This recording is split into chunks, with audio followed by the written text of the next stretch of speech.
Na medida do possível, a gente vai ajustando. Tem uma regra que não precisa estar escrita, que é a regra do bom senso. Peço a colaboração de todos para que a gente possa agilizar e todo mundo possa falar. Eu vou medindo aqui, deputado Mussi, e avaliando, tá bom? Com a palavra a deputada Jandira Fegali. Presidente, eu quero cumprimentá-lo, cumprimentar o ministro e o secretário e a equipe.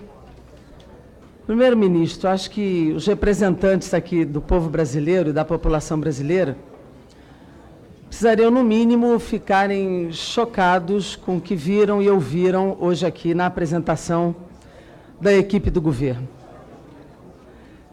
Se não há desconhecimento e não há má-fé, nós precisaríamos interpretar a apresentação do governo como um projeto claro de eliminação da Previdência Pública brasileira. Porque, obviamente, decretar que esse sistema está falido é uma decretação de quem ou não conhece o sistema, não conhece o histórico da Previdência Social brasileira e a construção que se fez na Constituição, ou, de fato, aponta para um projeto claro. Aliás, está escrito na lâmina da capitalização, que é um modelo alternativo ao atual modelo brasileiro. Se ele é alternativo, ele substitui o modelo de seguridade pelo modelo de capitalização. E eu ouso afirmar aqui, como quem trabalha nesse tema há 30 anos, de que esse é um modelo absolutamente sustentável, porque ele é um modelo quadripartite. Ele não apenas tem a contribuição dos trabalhadores, dos empregadores e da União, porque a União está na Constituição como contribuidora, e ela nunca passou de 1/3, mesmo nos momentos de maior crise, nunca passou de 29% nos momentos de maior crise, mas também tributa o capital, através das contribuições sociais que são colocadas sobre o faturamento e lucro das empresas. E a substituição que é proposta é dizer para o cidadão o seguinte: nada disso mais contribui para sustentar a Seguridade Social brasileira, e agora vai você, cidadão, você sozinho, que é o que se aponta, lá para o banco, resolver sua vida.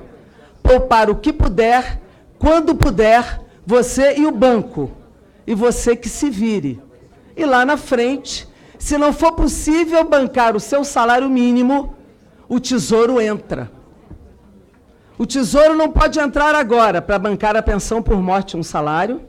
O Tesouro não pode entrar agora para bancar o BPC de um salário mínimo a partir de 65, mas pode entrar quando tiver no banco privado para garantir um salário mínimo no regime de grande lucratividade do sistema financeiro brasileiro. E o que é que se diz para a sociedade? Nós estamos acabando com os privilégios. Aí, quando nós olhamos, nós dizemos o seguinte: Paulo Guedes, Rogério Marinho, ministro e secretário, nós estamos abrindo todos os dados. Isso não é verdade. A lâmina que vocês trazem, que já foi trazida aqui há 10 dias, o único dado que vocês abrem é o dado de onde estão as perdas, a economia, que é exatamente dizendo o seguinte: do 1.200 bi, 1 trilhão e 200, 1 trilhão e 12 é juntando a aposentadoria dos mais pobres, que vocês próprios reconhecem que é até 2 salários mínimos em 83%, mais a LOAS, que é exatamente o benefício de prestação continuada sobre os idosos pobres e as pessoas com deficiência, mais o abono salarial. Isso aqui dá 1 trilhão e 12. Apenas o resto está sobre os servidores públicos. Então, não adianta falar da proporção matemática. Claro que a regra matemática não caiu, mas a regra tributária de capacidade contributiva também não caiu. O que vale é a capacidade contributiva de cada cidadão, e os pobres não têm capacidade contributiva. É isso que vale na regra tributária, de quem pode contribuir, e esses não podem. R$50 para quem ganha um salário mínimo é muito. É muito.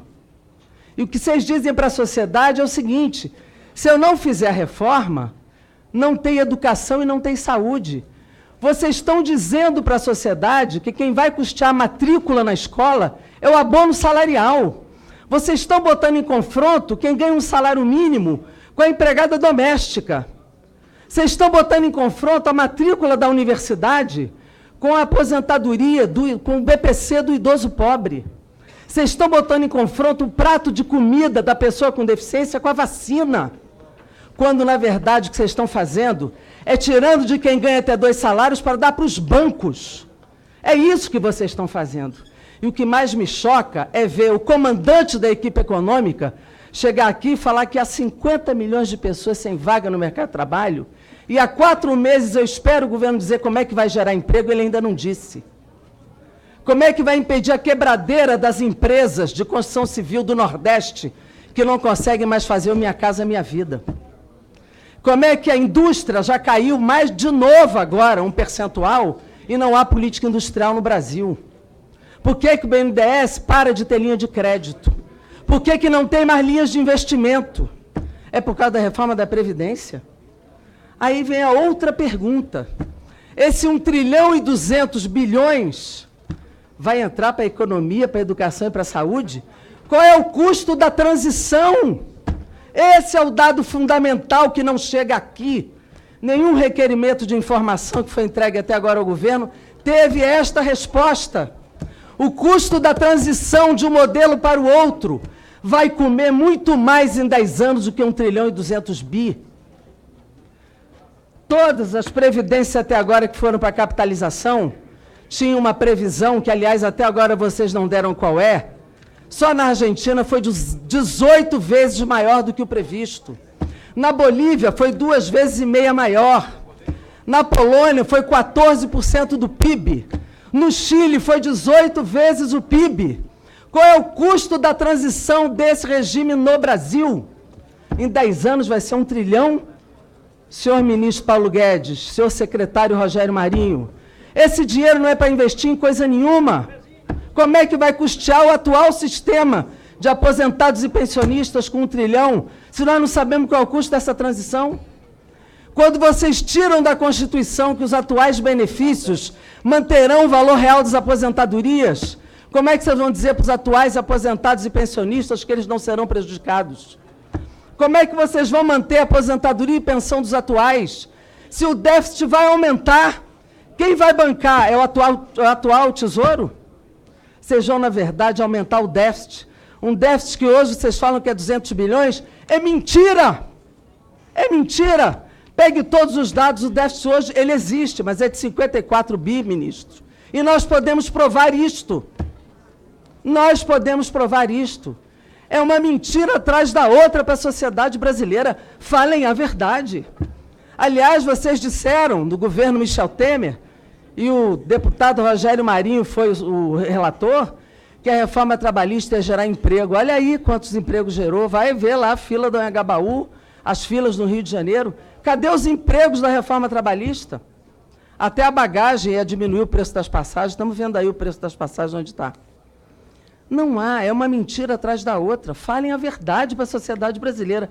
Digam assim, olha, nós vamos fazer a reforma porque nós queremos privatizar a Previdência. Ponto. É verdade. Aí nós vamos debater em cima da verdade. Mas mentir não dá. Que isso aqui é para salvar a economia. Qual é a proposta? Quer salvar a economia? Vamos fazer a reforma tributária, nós topamos. Vamos fazer lucros e dividendos, vamos fazer imposto sobre grande fortuna, vamos fazer reforma tributária de verdade. Parem de gerar chantagem sobre os governadores. Vamos fazer a pauta federativa. Eu acho também que tem que ajudar os estados, deputado Samuel. Mas vamos fazer a pauta federativa. Tem Lei Candir, tem um monte de coisa para fazer, vamos fazer. Agora, botar os governadores reféns dessa pauta, não é verdade, não podemos fazer isso. Dizer que vai salvar a universidade se fizer a reforma da Previdência, se fizer a reforma da Previdência não tem nem impacto esse ano. Está cortando 30% das universidades brasileiras, dizendo que vai salvar. Se fizer essa reforma, não tem impacto esse ano. Então, olha, eu estou absolutamente chocada com o que eu vi aqui. É absurdo botar a culpa no seguro-desemprego e no Bolsa Família para dizer que reduziu o investimento.